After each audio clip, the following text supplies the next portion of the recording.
시작할게요. 네, 저는 고대 심리학부 김소영 교수이고요.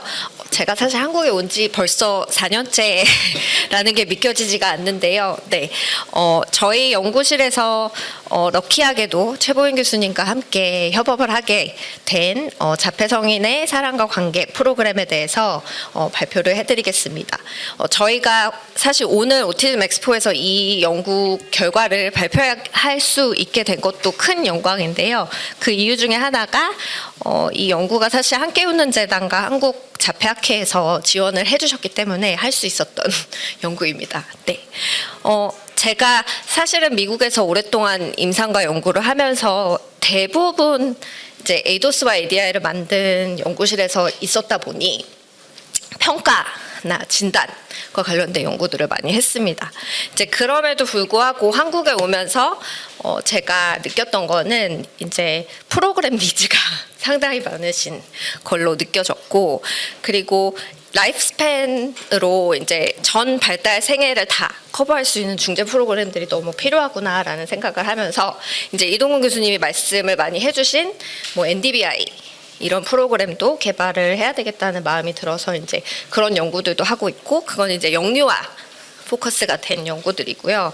그다음에 이제 현대해상과 아이마음 탐사대에서 뉴다이브와 함께 협업을 할 수 있는 기회를 또 주셔서 저희가 디지털 치료제와 부모 교육을 결합한 실행 기능 중재 프로그램도 개발을 하고 있는데, 이제 그거는 딱 중간 이제 이 초등학교 저학년 아이들을 타겟하는 연구이고, 그 다음에 이제 성인기를 커버하기 위한 그 프로그램의 일환으로 저희가 이 프로그램을 개발을 했습니다. 사실 서론이 조금 긴 것 같아서 죄송스러운데 제가 한국에 와서 또 느낀 거는 이제 그 많은 자폐인들이 진단이 있음에도 불구하고 사실 장애 등록이 어려운 경우도 있고, 그리고 특수교육 대상자가 되지 않는 경우도 사실 많아서 그런 케이스들은 좀 사각지대에 놓일 수밖에 없구나라는 생각이 들어서, 물론 정말 니즈가 높으신 그런 분들도 프로그램이 필요하지만 이제 평균에서 평균 이상 지능이라던가 아니면 구조적인 언어를 이미 가지고 계신 그 분들에 대한 프로그램도 너무나 중요하다라는 생각이 들어서 이 프로그램을 개발을 하게 되었습니다. 사실 저는 그렇게 많이 한 게 없어요. 저는 많이 한 게 없고요. 여기 이걸 넘겨야 되네요. 저는 많이 안 했고요.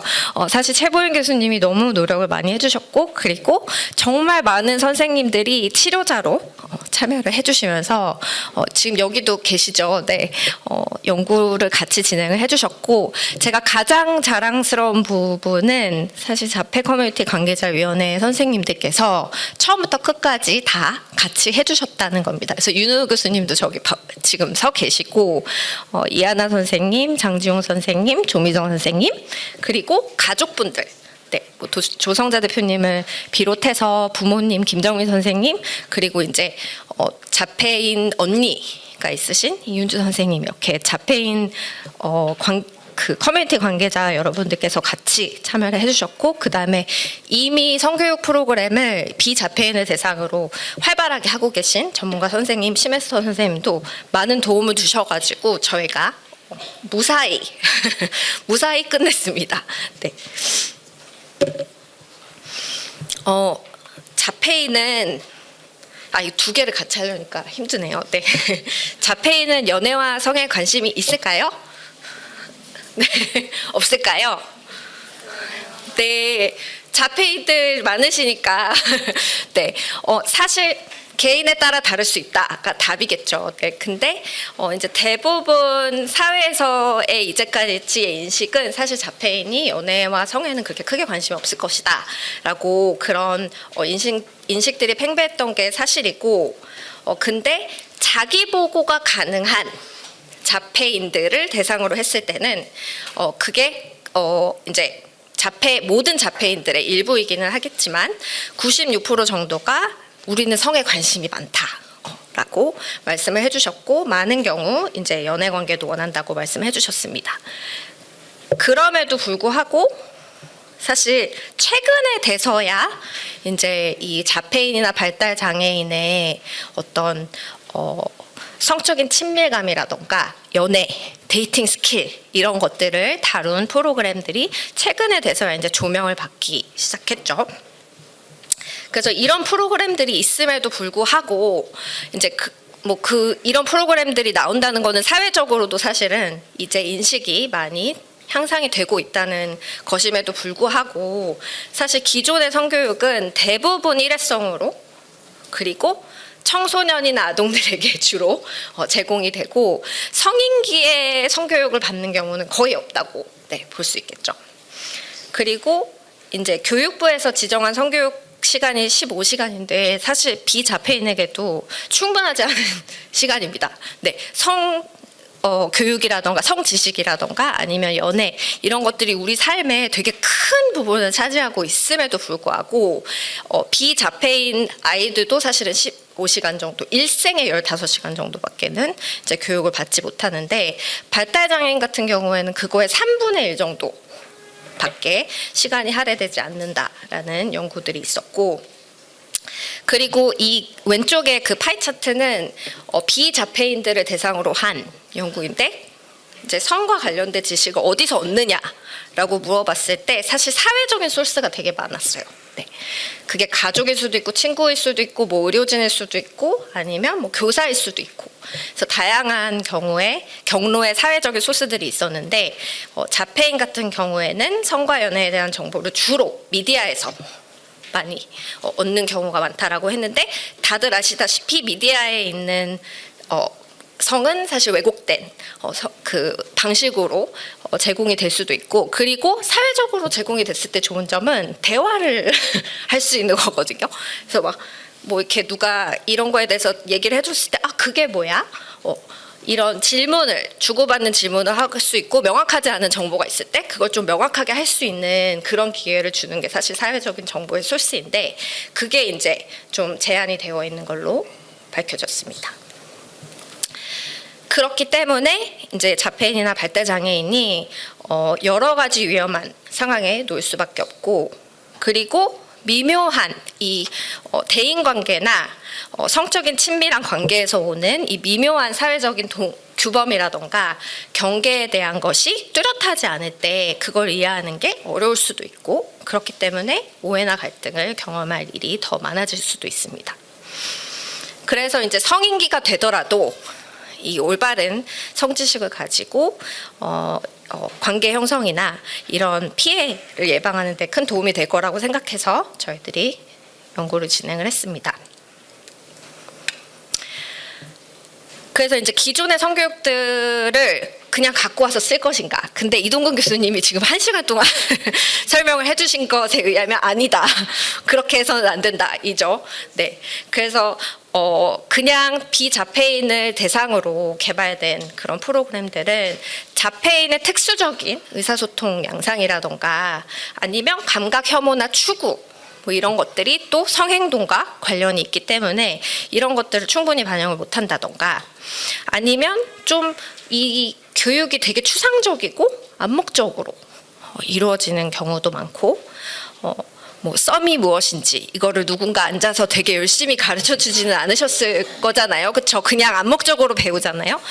그렇기 때문에 조금 더 이해가 어려울 수 있고 그렇기 때문에 조금 더 구체적이고 자폐인에 딱 맞는 이 예시들이 들어간 그런 프로그램이 필요하다고 생각이 들었고 그래서 서양에서 개발된 거를 그냥 가져오는 게 아니라 우리 한국의 사회문화적인 맥락을 반영한 그런 교육이 필요하다고 생각해서 참 고민을 많이 했습니다. 그리고 저희가 이제 제가 가장 자랑스럽게 여기는 부분이 이제 이 과제가 연구자 주도로 되기는 했지만 그래도 이 자폐 관계자 여러분들이 같이 파트너로 참여를 해주셨기 때문입니다. 그래서 이 Nothing about us without us, 그렇죠? 우리를 위한 모든 일에 우리와 함께하자라는 그 모토를 저희가 좀 존중을 하면서 자폐인이 같이 참여를 해서 프로그램을 개발하는 단계부터 참여를 하셨습니다.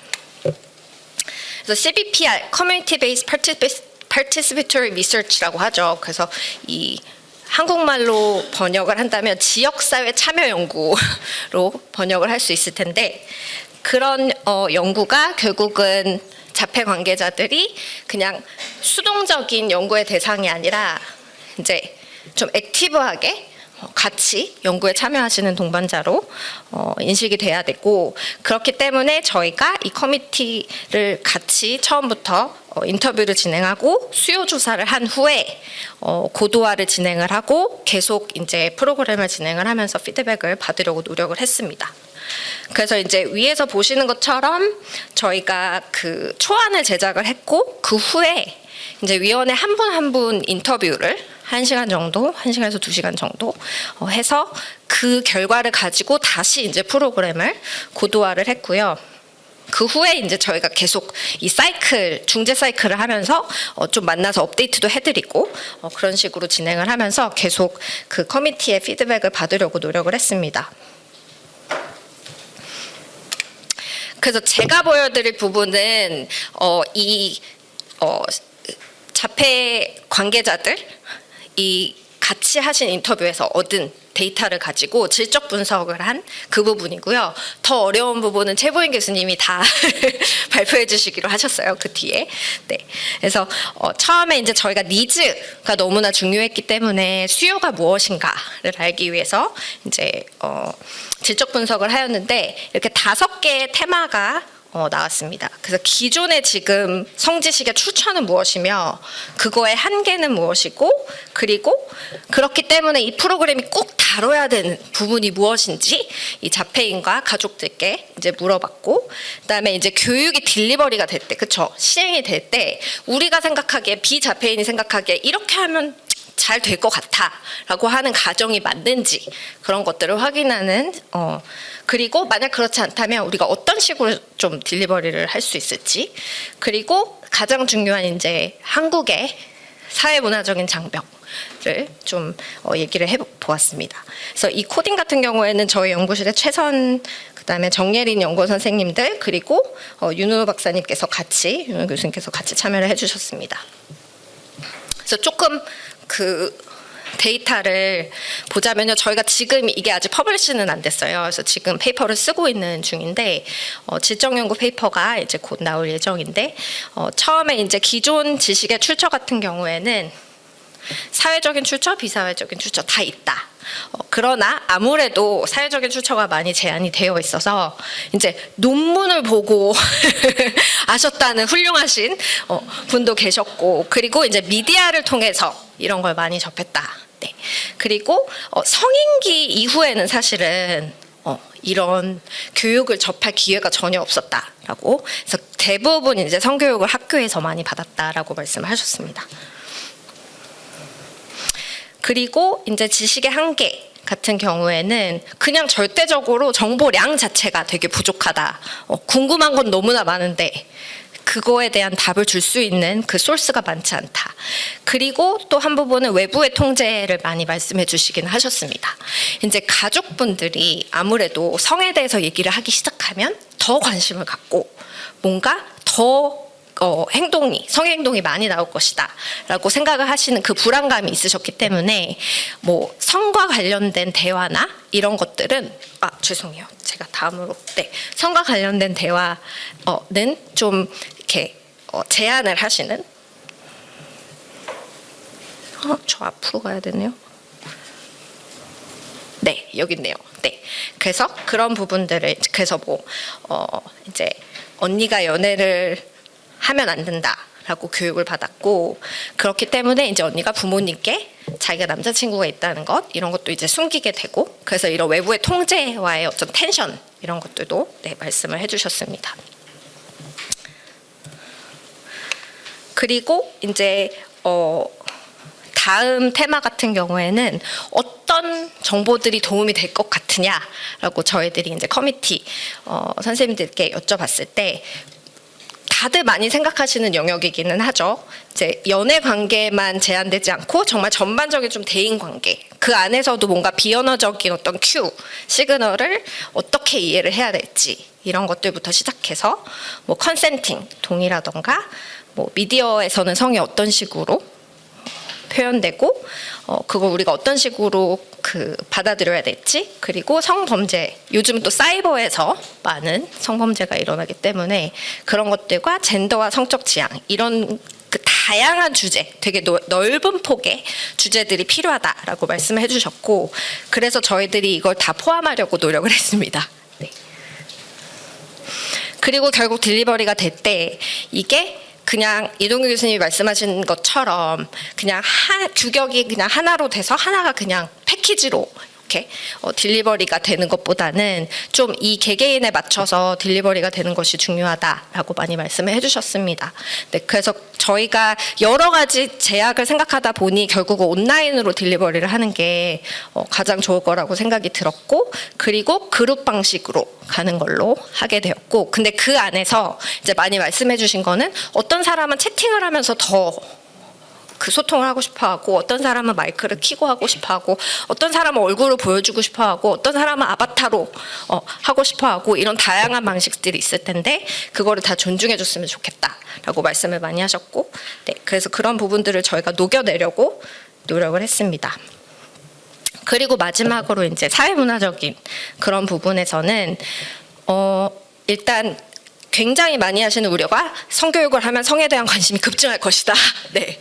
그리고 어떻게 보면 우리가 이런 걸 다루니까 내가 반드시 가서 뭔가를 실행해야 될 것 같은 그런 프레셔를 이제 느끼실 수도 있잖아요. 그래서 그런 거를 좀 사력 있게 잘 얘기를 해주셨으면 좋겠다. 교육을 하실 때 뭐 이런 부분들까지 저희에게 다 얘기를 해주셔서 저희가 이것도 좀 과정 자체에서, 중재 과정 자체에서 녹여내려고 노력을 했습니다. 네. 그다음에 이제 최보인 교수님께서 저희가 어떻게 이 중재를 시행을 했고 결과는 어떤지, 그리고 그 다음 스텝들에 대해서 발표를 해주실 겁니다. 네, 감사합니다. 요거를 누르시면 이게 움직이고 이거는 이거를. 네, 알겠습니다. 두 개를 같이 하죠. 네, 방금 소개받은 이화여자대학교 특수교육과 최보인이라고 합니다. 반갑습니다. 네, 지금까지 김소연 교수님께서 이제 자폐 성인을 위한 성교육 프로그램이 왜 필요한지에 대해서 잘 설명을 해주셨고요. 저희는 그래서 어떤 프로그램을 어떤 과정을 거쳐서 이제 개발을 했고 또 이게 효과가 있었는지에 대해서 말씀드리도록 하겠습니다. 우선 저희가 개발한 프로그램명은 우리의 관계, 우리의 방식이라는 이름을 가지고 있었는데요. 이제 영어로는 Our Love, Our Style이라고 해서 이제 줄여서 저희가 편하게 올로스라고 불렀던 프로그램입니다. 그래서 이 프로그램 제목에는 어떤 하나의 사실 성과 연애의 정답이 있는 것이 아니라 각자가 자신에게 맞는 방식으로 관계를 건강하게 배우고 만들어갈 수 있다, 이런 의미를 좀 담아보고자 하였습니다.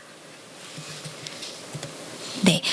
먼저 그래서 저는 이번 발표에서 저희가 어떤 과정을 통해서 이 프로그램을 개발했고 또 효과성을 검증했는지에 대해서 말씀드리도록 하겠습니다.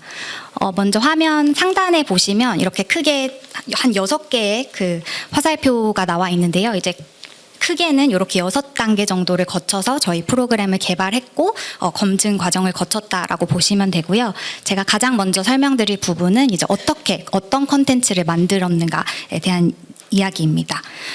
우선은 국내외에 사실 자폐 성인을 위한 성교육 프로그램들이 현존하는 것들이 조금 꽤 있습니다. 그래서 저희는 이제 이러한 선행 프로그램이라든지 연구를 이제 열심히 검토를 해서 어떤 주제들이 보통 다뤄졌었고 또 어떤 방식으로 전달이 됐었는지를 찾아보았었고요. 이제 이 과정 속에 미국 하버드 대학교의 수잔 베이자 교수님, 그리고 러컬스 대학교의 바네사 발 교수님은 이미 해외에서 이런 프로그램을 개발하고 운영하신 경험이 있으셔서 이분들과 같이 협업하면서 그분들 경험과 또 자문을 많이 참고하면서 프로그램을 만들었습니다. 그리고 김소연 교수님께서 소개해 주셨던 것처럼 저희 프로그램의 가장 좀 자랑스러운 부분이라고 할 수 있는 것은 그 이제 자폐 성인 4분, 그리고 가족 3분, 그리고 성교육 전문가로 이제 구성된 이 자폐 커뮤니티 위원회 분들과 저희가 이런 그 요구조사부터 시작해서 분기별로 약 한 번씩 만나뵈면서 계속해서 이제 정기적으로 소통하면서 이 프로그램을 개발하고 또 운영했다는 점입니다. 네, 그래서 이렇게 저희가 그 프로그램은 총 10회기로 구성을 하였고요. 여기 화면에서 보시는 것 같은 이제 여러 주제를 다뤘습니다. 그래서 초반부에는 우선 참여자분들이 편하게 서로 좀 친해질 수 있고 연구 그 중재자와도 편하게 느낄 수 있도록 그렇게 라포를 형성하는 시간을 가졌고요. 초반에 다룬 주제로는 이제 관계 맺기, 그리고 연인 관계, 젠더, 그리고 동의 이런 것들이 들어가 있었고 이런 초반 세션들을 통해서는 이제 자폐 성인분들이 자신에 대해서 더 잘 이해하고 또 파트너하고 소통하고 좀 친밀한 관계를 만들어 갈 때 어떻게 의사소통하고 해야 되는지를 이제 중점적으로 다루었습니다. 그리고 프로그램의 중반기에서 후반기에서는 성관계, 성행동, 재생산, 그리고 성범죄 예방, 그리고 지금 우리가 살아가는 시대에서 사실 되게 필요한 이제 인터넷과 미디어에서의 성, 어떻게 하면 우리가 SNS를 안전하게 사용하고 또 거기서 만약에 누군가를 만난다면 어떤 정보를 어디까지 우리가 공유하는 것이 안전한지 이런 것들을 다루도록 노력했었습니다. 그리고 이런 주제들은 아까 김소연 교수님께서 말씀해 주셨던 이제 요구조사에서 나온 주제들을 중심으로 저희가 우선순위를 정해서 프로그램을 구성하였었고요. 이런 여러 가지 주제를 사실 어떻게 하면 조금 더 보다 쉽고 또 몰입할 수 있게 제공할 수 있을까를 굉장히 고민을 많이 했었습니다. 그래서 저희 프로그램에서는 이제 가상인물 2명을 만들었는데요. 자폐인 남성인 찬이라는 캐릭터와 그리고 비자폐인 여성인 제희라는 캐릭터를 만들었습니다. 그래서 저희가 이 두 캐릭터는 어떻게 설정했냐면 두 명이 굉장히 다른 성격과 가치관과 또 MBTI 이런 것들을 가진 인물들로 설정을 했고요. 이 그림도 챗GPT가 그려주었는데요. 이 두 캐릭터가 같은 카페에서 아르바이트를 하면서 만나서 처음에는 즉 이제 동료인 관계로 시작을 하다가 뭔가 서로 호감을 느끼면서 썸을 타고 그리고 연인이 되고 또 연인이 된 후에 오해나 갈등을 이제 겪으면서 서로 이런 과정에서 어떻게 하면 의사소통을 하고 어떻게 하면 의사소통을 적절히 하고 또 이런 문제를 해결을 해 나갈 수 있는지를 이 10회기 프로그램 전반에 걸쳐서 좀 녹여내려고 했습니다. 그래서 이 제희와 찬이 이 커플 스토리를 저희가 짧게 그냥 히히 커플 스토리라고 많이 불렀는데요. 이 히히 커플을 되게 좋아해 주신 참여자분들이 많았고 저희도 되게 애정을 가지면서 이제 만들었던 캐릭터들입니다. 그래서 이제 이런 캐릭터를 활용하니까 좋았던 점이 참여자분들이 뭔가 직접 연애 경험이 없으셔도 이런 히히 커플 스토리를 따라가시면서 이 상황에서 찬이와 제이는 왜 이렇게 말을 했을까? 왜 상대방은 여기서 감정이 상했었을까? 그리고 만약에 내가 이 상황이라면 나는 어떻게 했을까? 이런 이야기를 같이 나누면서요. 서로가 뭔가 실전에서 실제 있을 법한 일들을 이제 연습하고 또 같이 의사소통에 대해 뭔가 결정할 수 있는 그런 기회들을 좀 많이 제공하려고 했던 것 같습니다. 네, 그리고 저희 프로그램에서는 다양한 이제 회기 활동지, 과제물, 그리고 읽기 자료, 더 알아보기 자료 등을 제공해 드렸었는데요. 맨 왼쪽에서 보시는 이제 회기 활동지의 경우 그 프로그램에 참여자분이 오시면 같이 그 프로그램 내에서 서로 이렇게 활동지를 작성해보고 이 활동지에 어떻게 작성했는지 이야기 나누는 그런 시간을 가졌었고요.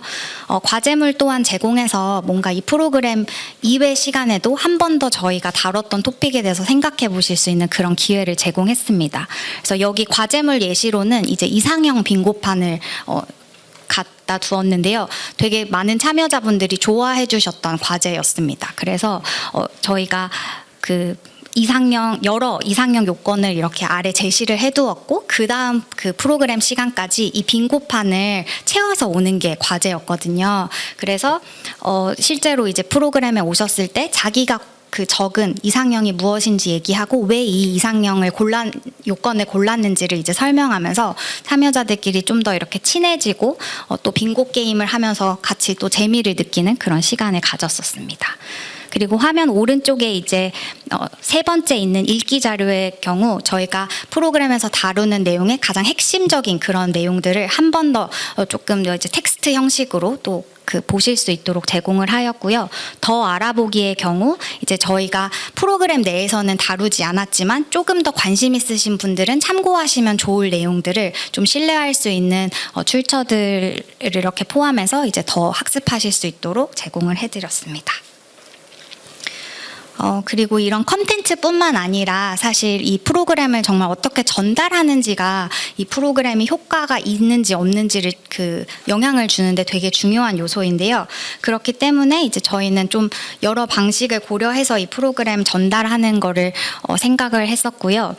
예를 들면 이제 아까 제가 설명드렸던 제이와 찬이가 서로 동료였다가 미묘한 썸을 탔다가 공식적인 연인이 되는 그런 관계 구분이 사실 많은 자폐인 분들에게는 그런 미묘한 것들이 명확하게 이렇게 이해되지 않는 경우들이 많습니다. 그런데 그러한 경우 이제 저희는 어떤 관계 유형들이 있고 관계가 보통 어떻게 발전하는지 이런 걸 설명하기 위해서 이렇게 좀 시각화된 자료들을 제공한 적이 있고요. 이제 중간에서 보시는 건 아까 말씀드렸던 것처럼 우리가 지금 현재 살아가고 있는 사회에서는 인터넷에서 상대방을 만나고 또 연인이 되는 경우도 종종 있습니다. 근데 그렇기 때문에 특히 자폐인 분들의 경우 온라인상에서 더 취약함을 사실 가지실 수 있거든요. 그래서 온라인 그루밍이랑 온라인 스토킹을 어떻게 하면 예방할 수 있는지, SNS에서 나의 정보는 어디까지 올리는 게, 공개하는 게 안전한지 이런 것들을 다루는 수업도 하였습니다. 그리고 화면의 맨 오른쪽에 이제 참여형 활동의 예시를 담아 두었는데요. 여기에 나온 것은 이제 줌에 있는 화이트보드 기능을 저희가 활용을 해서 이제 온라인 줌에서 만나고 사실 대면으로 한 분 한 분을 이렇게 다 만나지는 못했지만 온라인 줌 환경에서도 최대한 상호작용을 서로 하실 수 있게 하면서 처음에는 이 노란 포스트잇들을 다 그냥 화면 전체에 이렇게 깔아둔 다음에 참여자분들이 직접 마우스 커서를 이용해서 내가 생각할 때 이 관계는 건강한 관계인지 또는 건강하지 않은 관계인지를 이렇게 분류하는 활동을 했었습니다. 그리고 이제 가끔 보면 이게 뭔가 나는 이 사람이 좋은 것 같은데 이 관계가 건강하지 않은 것 같다라고 느껴지는 관계들이 있잖아요. 그래서 많은 자폐인 분들, 특히 자폐 청년인 분들은 그런 이제 어려움을 많이 겪고 계신데 그런 경우 이제 구분하기 어려운 경우가 만약에 있다면 그런 것 또한 분류를 하셔서 이제 이런 건 왜 구분하기 어렵다고 느끼셨는지, 이건 어떻게 판단하면 좋은 상황인지 이런 걸 얘기하는 시간을 가졌었습니다. 그리고 저희가 이런 모든 교육 자료는 사전에 제공을 했고 이제 출력물로 제작을 해서 참여자분들의 댁으로 다 보내드리거나 직접 전달을 드렸었는데요. 이제 이렇게 했던 이유 중에 하나도 자폐인 분들의 경우 예측할 수 있는 상황이면 훨씬 더 이런 프로그램 내용을 더 잘 받아들이시고 이해하시는데 편하신 경우가 많잖아요. 그래서 저희가 이런 거를 또 예측 가능성을 높이기 위해서 그렇게 한 적이 있습니다. 네, 그래서 이렇게 컨텐츠를 개발한 뒤에 저희가 참여자 모집을 했었고 저희 프로그램에 참여하시려면 이제 그 당시에 만 18에서 35세의 성인이시고 또 자폐 진단이 있으신 경우 저희 프로그램에 이제 참여를 하실 수 있었습니다. 그리고 이제 저희가 이 프로그램을 열심히 개발하고 사실 그냥 운영만 하면 의미가 없기 때문에 이 프로그램이 정말 효과적인지, 만약에 효과적이지 않다면 저희가 또 계속 개선을 해야 되는 필요가 있기 때문에 이 효과성을 검증하기 위해서 제가 여기서 말씀드리는 1차 검사 그리고 2차, 3차 이렇게 3번에 걸쳐서 검사를 했는데요. 그때는 이제 다양한 설문과 검사를 시행했었는데요. 자폐 성인의 성지식 그리고 성과 관계에 대한 이해도가 어느 정도인지, 또 감각 프로파일은 어떠한지, 위장 행동의 정도는 어느 정도인지 등을 이렇게 다양하게 조사를 했습니다. 그리고 이 검사 또한 참여자분의 선호에 따라서 이제 온라인 응답으로 가능하게 하거나 또는 출력물을 들여서 원하시는 방식으로 이제 응답하실 수 있게 하였습니다. 네, 그래서 저희 프로그램에 참여하신 분들은 최종적으로 이제 30분이셨고요. 평균 연령은 26.6세였고 IQ는 평균이 한 106 정도였습니다. 그리고 30명 중에 70%는 남성이셨고 30%는 여성이었고요. 화면의 오른쪽에 보시는 것처럼 이제 다양한 젠더 배경을 가지신 분들도 계셨고, 또 30명 중에 3명은 이제 이 1차 검사 당시에 연애 중, 교제 중이라고 보고를 하셨고요. 이제 대다수는 싱글이라고 보고를 하셨었습니다. 네, 그래서 저희는 이제 이 프로그램을 온라인 소그룹 형태로 제공을 했었고요. 총 10주에 걸쳐서 이제 회당 1시간 30분 정도 이제 진행을 했었습니다. 그래서 각 그룹에는 약 7에서 9분 정도의 자폐 성인이 같이 참여를 해주셨고요. 여기 화면에 보시는 그 스크린 캡처들은 실제 저희 프로그램 운영하면서 이제 찍었던 사진들입니다. 그래서 여기 화면에서 보시는 것처럼 아까 김소영 교수님 말씀해주신 것처럼 그 저희가 요구 조사를 해보니까 자폐인 분들의 그 다양한 좀 어떤 감각 특성을 고려하고 또 참여 방식을 고려한 프로그램을 만들면 좋겠다는 의견을 반영해서 실제로도 저희가 프로그램을 운영할 때 그 참여자분들의 선호와 필요에 따라서 뭐 화면을 끄고 참여를 하시거나 또는 줌의 아바타 기능을 활용하시거나 또 어떤 참여자분은 이제 그 선글라스를 끼고 참여하셨다가 또 괜찮으시면 잠시 벗으셨다가 하는 그런 때도 있었습니다. 네, 그리고 참여 방식 또한 구두로 이렇게 마이크를 켜고 참여하시는 경우도 있었고 또 이제 채팅으로 되게 많은 내용을 또 전달해 주시는 그런 경우도 있었습니다. 네, 그래서 저희가 올로스 프로그램은 10주 동안 그렇게 이제 운영을 하였고요. 프로그램 직후에 2차 검사를 진행했습니다. 그래서 2차 검사 때는 제가 아까 말씀드렸던 1차 검사 때 시행됐던 성지식, 성이해 정도 이제 다양한 설문들을 이제 그 설문 검사를 시행했었고요. 또 아까 이동근 교수님이 설명해 주신 것처럼 사실 프로그램이 효과 있는지 없는지만 보는 것이 의미 있지 않습니다. 그래서 실제로 참여했던 프로그램의 참여자들이 이게 얼마나 정말 도움됐다고 느꼈고 또 얼마나 이 참여하기 쉬웠다고 느꼈는지 등이 되게 그 중요한 요소라고 생각을 해서 이제 수용성 그리고 타당성 평가도 진행을 했었고 저희 프로그램을 이제 진행해 주신 중재자는 저 포함 이제 4명이 있었는데요. 이 중재자도 평가를 해서 얼마나 이 프로그램이 충실도 있게 계획했던 대로 수행이 되었는지, 얼마나 이게 도움이 된다고 중재자로서 느꼈는지를 평가하였습니다. 그리고 여기에 추가로 이제 저희가 마무리 인터뷰를 진행해서 참여자분들께 그 소그룹으로 이제 어떤 것이 도움이 되었고 어떤 것이 개선이 필요하다고 느꼈는지를 또 여쭤봐서 여러 양적 그리고 질적 데이터를 모으려고 했었습니다. 네, 그래서 2차 검사 이제 결과에 대해서 말씀을 드리겠습니다. 우선 화면의 맨 왼쪽부터 설명을 드리겠습니다. 우선 출석률은 10회기 중에 평균 9.5회기로 높은 편이었고요. 중재 유지율 또한 높은 편이었는데요. 30분 중에 2분 제외하고 28분은 10주 프로그램을 다 모두 이제 참여해 주셨던 분들이셨고요.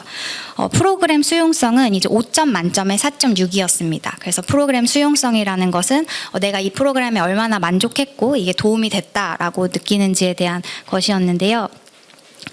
여기 인용된 인용문을 보시면 이제 여러 주제들을 다루고 개인적인 감상 토론이 있어서 좋았다라고 말씀해 주신 분도 계셨고 또 이 수용성 평가를 통해서 저희가 또 앞으로 개선해 나가야 될 점도 확인을 했었는데요. 롤플레이를 더 해봤으면 좋겠다. 그리고 제이와 찬이가 연인이 되는 상황, 헤어지게 되는 상황에 대해 좀 더 구체적으로 알고 싶었다. 이렇게 다양한 의견을 주셨습니다. 그리고 프로그램 타당성 또한 이제 5점 만점에 4.5점으로 높은 편에 속하였습니다. 그 다음은 이제 중재자 평가에 대한 결과인데요. 이 중재 시행 충실도는 중재자가 이제 자신이 계획했던 것을 얼마나 충실도 있게 계획했던 대로 잘 수행했는지를 평가하는 건데요. 여기서는 이제 97.2로 높게 나왔고 또 그 중재자가 평정한 중재 타당도의 경우도 5점 만점에 4.8로 이제 높은 편이었습니다.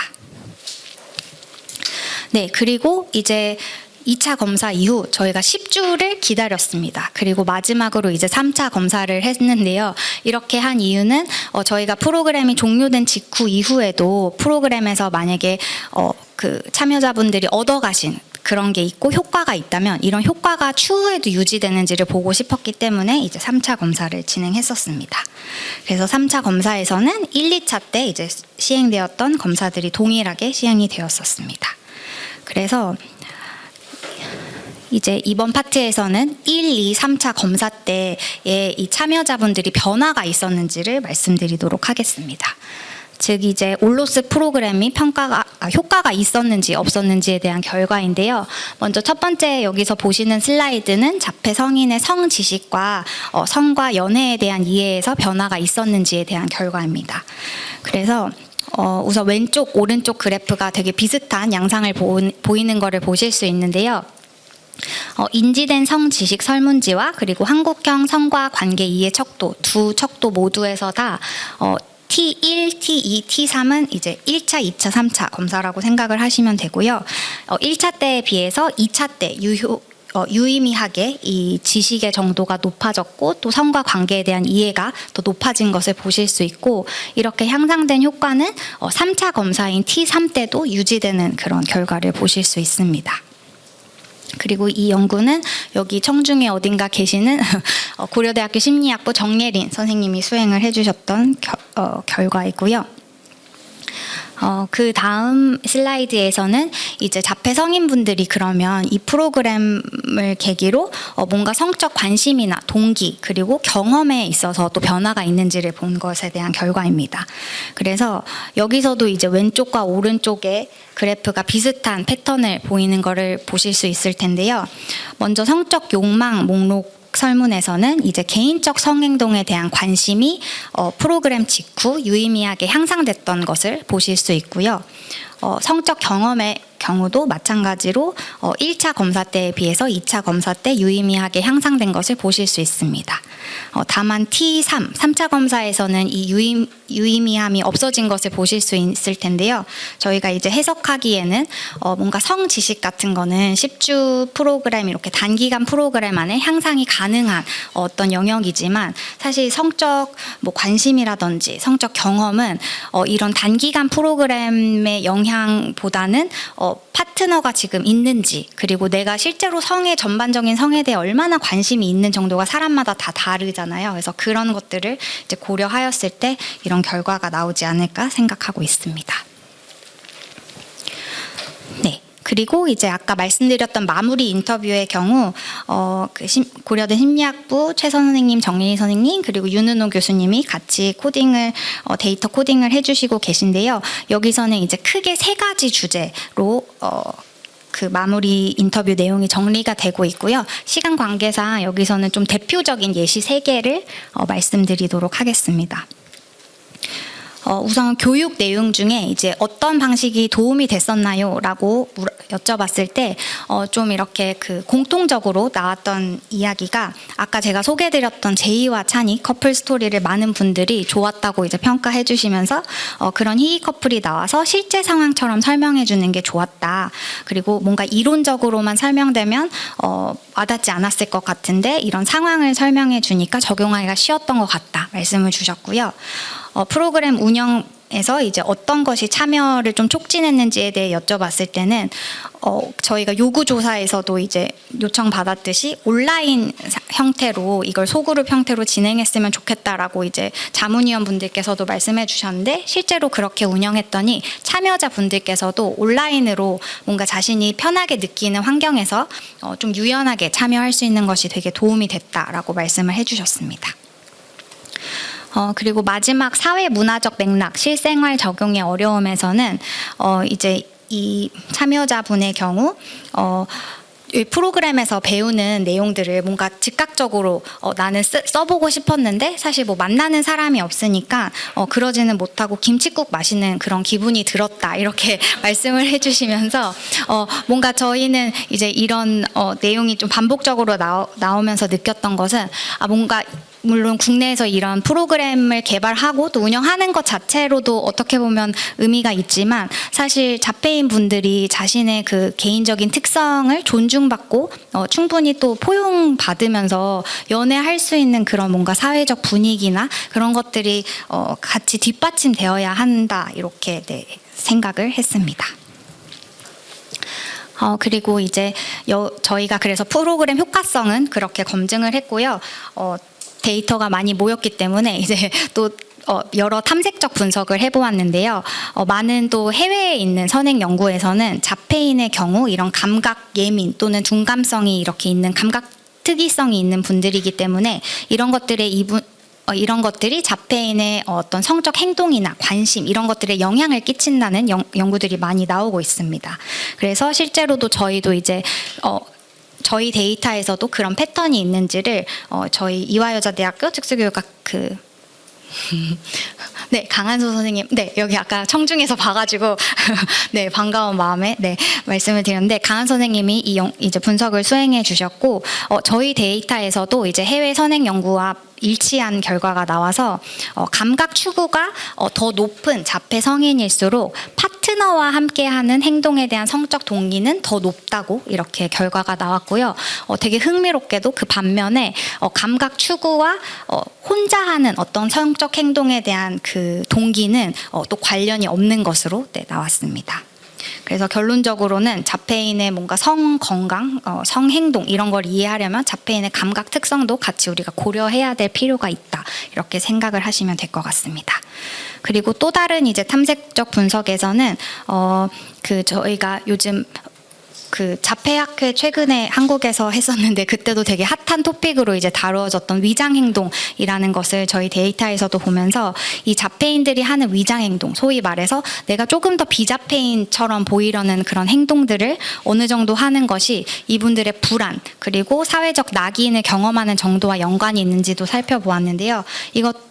여기 저희 데이터에서 나온 결과 또 요번에도 이제 해외에서 많이 나오고 있는 결과들과 일치하게 위장 행동을 더 많이 할수록 정신 건강이 더 안 좋고 또 사회적 낙인을 많이 경험한다. 이렇게 하는 패턴의 결과가 나왔습니다.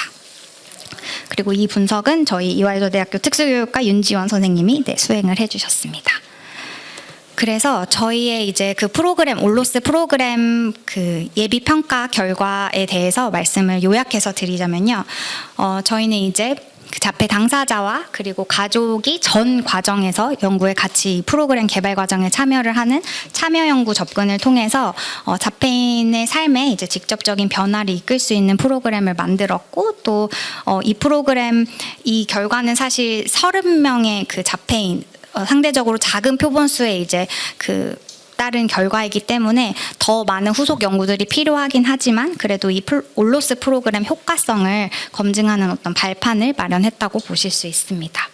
그리고 아까 말씀드렸던 것처럼 이 10주 올로스 프로그램에 참여하셨던 참여자분들의 경우 성 지식이나 성과 연애에 대한 이해 정도가 유의미하게 향상이 되었지만 반면에 이제 그 성적 행동 또는 관심은 이렇게 처음에는 효과가 있는 듯 보였지만 긴 시간 동안은 유지되지 않는 그런 결과도 있었습니다. 그래서 여기서 이제 내릴 수 있는 시사점은 단기 프로그램만으로 사실 변화시킬 수 있는 어떤 영역도 있지만 그렇지 못하는 영역도 있기 때문에 이런 자폐 성인들의 그 장기 추적 그리고 후속 지원 체계가 계속해서 마련이 되어야 합니다. 네, 그리고 이제 5분 정도가 남아서 저희가 앞으로 무엇을 계획하고 있는지에 대해 설명을 드리고 마치도록 하겠습니다. 우선 저희 프로그램은 이제 아까 말씀드렸던 것처럼 온라인은 소그룹 형태로 이제 10주 동안 진행을 했었는데요. 아까 이동근 교수님이 말씀해 주신 것처럼 사실 이런 중재 프로그램들은 개인화하는 것이 굉장히 중요합니다. 네, 그래서 저희가 지금 하려는 그것 중에 하나는 이 올로스 프로그램을 웹사이트 형태로 이제 구현을 해서 더 많은 국내 자폐인 분들이 자신이 필요한 그런 주제들을 자신이 원하는 속도와 순서로 보실 수 있게 그런 웹사이트를 지금 만들고 있습니다. 그래서 이 웹페이지의 예시를 조금 보여드리면 여기 화면 왼편에서 보시는 것처럼 참여자가 이 웹사이트에 들어가면 자신이 원하는 주제를 먼저 골라서 이렇게 보실 수 있게 구성을 하고 있습니다. 그래서 내가 연인이 있는 자폐인인데 연인과 싸웠다. 근데 갈등을 어떻게 내가 이걸 헤쳐나가야 될지 모르겠다 하면 갈등 관리하기 이제 모듈로 들어가서 관련 이제 모듈들을 보실 수 있고요. 또는 내가 뭔가 같이 일하고 있는 사람 중에 또는 내가 같이 지금 센터에서 보는 사람 중에 뭔가 미묘한 썸 같은 게 생긴 사람이 있는데 이게 썸인지 아닌지 모르겠다 하는 경우 이제 연애 관계 시작하기 모듈을 가실 수 있습니다. 그래서 이 웹사이트에는 이제 텍스트 정보뿐만 아니라 많은 영상들을 또 포함을 해서 다양한 방식으로 참여자분들이 이런 정보를 얻으실 수 있게 구상을 하고 있고요. 또한 이런 웹사이트에 이제 퀴즈를 인터랙티브한 퀴즈를 넣어서 참여자분들이 실제로 자기가 하나의 모듈을 끝내시고 얼마나 내가 이 모듈을 잘 이해하셨는지를 스스로 퀴즈 풀어보셔서 결과를 보실 수 있고 또 필요하다면 다시 언제든지 이 내용을 보실 수 있도록 그렇게 반복적인 학습과 연습이 가능하도록 구상을 하고 있습니다. 그리고 저희가 하고 있는 것 중에 마지막 하나의 또 방향을 설명을 드리면요. 이 한국에서 그 성교육 올로스 프로그램을 이제 개발하고 관련 연구를 하면서 저희가 느꼈던 게 관련된 좋은 척도가 정말 없습니다. 그래서 아마 여기 계신 비슷한 일을 하시는 분들이라면 다 동의를 하실 것 같은데요. 우선 성과 연애에 대한 이해 척도가 사실 국내외 많이 좋은 척도들이 없고요. 특히 이 성과 연애는 아까 김소연 교수님 말씀하신 것처럼 썸이라든지 또는 뭐 소개팅의 산부터 이런 거는 우리나라에만 있는 개념이잖아요. 그래서 해외에 있는 어떤 규범이나 에티켓을 적용하는데 좀 무리가 있습니다. 그래서 우리나라에서 이제 우리나라의 그런 문화적 특성을 잘 고려하고 또 자폐인의 어떤 사회적 의사소통 특성과 뭐 경계 설정에 대한 어려움 이런 것들을 고려한 척도가 되게 필요한데요. 그런 척도가 없어서 이제 저희가 또 하려는 것 중에 하나가 좋은 척도를 개발해서 좋은 프로그램을 만약에 개발하면 이게 프로그램이 효과적인지 아닌지를 잘 검증할 때 쓰일 수 있도록 하는 것을 또 목표로 하고 있습니다. 그래서 지금 한국형 성과 관계 이해 척도를 개발하고 있고요. 지금 관련 그 연구를 담당해 주시고 계시는 최선 선생님께서 활발하게 참여자 모집을 하고 계시기 때문에 혹시라도 오늘 저희의 발표가 재밌으셨고 또 뭔가 내가 아는 누군가에게 도움이 될 것 같으시다면 많은 소개를 부탁을 드리도록 하겠습니다. 그래서 국내 거주주인 18에서 35세 청년이고 자폐 진단 또는 사회 의사소통 장애 등 발달 장애 진단이 있으신 경우 이제 참여를 하실 수 있고요. 저희가 자폐인뿐만 아니라 비자폐인 데이터도 필요해서요. 국내 거주주인 18에서 35세 청년 여기 제가 이렇게 대략 보니 여기 계신 분들 많이 해당되시는 것 같아요. 그래서 많은 홍보와 관심을 부탁드립니다. 그래서 비자폐인 설문 참여 QR은 따로 있고요. 또 자폐인 분들의 경우 진단 확인 절차가 필요해서요. 여기 다른 QR이 있으니 관심 있으신 분들은 구글 폼을 작성해 주시면 선생님께서 연락드릴 예정입니다. 그리고 이 설문을 참여해 주시면 저희가 소정의 감사의 의미로 특강을 할 예정인데요. 하나는 이제 연인관계 이해하기라는 특강이고 또 다른 하나는 동의 이해하기라는 주제로 저희가 실제 올로스 프로그램에서 다루었던 주제들에 대한 특강을 진행할 계획입니다. 그래서 많은 분들의 참여와 관심을 부탁드리고요.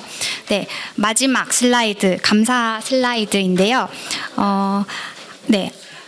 우선 이 연구가 정말 있기까지 정말 많은 분들이 도와주셨는데 우선 연구에 참여해주신 30분의 연구 참여자분들 그리고 저희 자문위원회에 계신 당사자, 가족위원 그리고 시메스터 선생님께 감사 인사를 드리고요. 저희 연구의 또 협력위원이신 수잔 페이자 교수님, 바네사 발 교수님께 감사를 드립니다. 그리고 저희 연구를 너그러이 지원해주신 함께 웃는 재단과 한국자폐학회에도 감사의 말씀을 드리고요. 마지막으로 1분이 남아서 말씀을 드리면 저는 이제 자폐 연구자이면서 또 자폐인 오빠가 있는 가족인데요. 사실 뭔가 성인이 되면서 저희 이제 오빠를 보면서 뭔가 성과 연애에 있어서는 가족이 지원해주고 도와줄 수 있는 부분이 되게 한정적이라는 것을 너무 많이 느끼면서 20, 30대를 보내왔었거든요. 그래서 뭔가 이런 프로그램이 있으면 좋겠다라고 생각만 막연하게 해왔는데 사실 이 프로그램을 이렇게 만들 수 있게 해주신 거는 정말 김소연 교수님의 역할이 너무 크셔서 크셨고 그리고 이 연구를 하면서 저는 정말 많이 느꼈던 게 좋은 사람들과 좋은 연구를 할 수 있는 게 너무 큰 복이라는 걸 생각을 많이 했어서요. 여기 계시는 스펙트럼 KU 연구원 선생님들과 저희 케어랩 선생님들께도 같이 감사의 인사를 드리며 마치도록 하겠습니다. 감사합니다.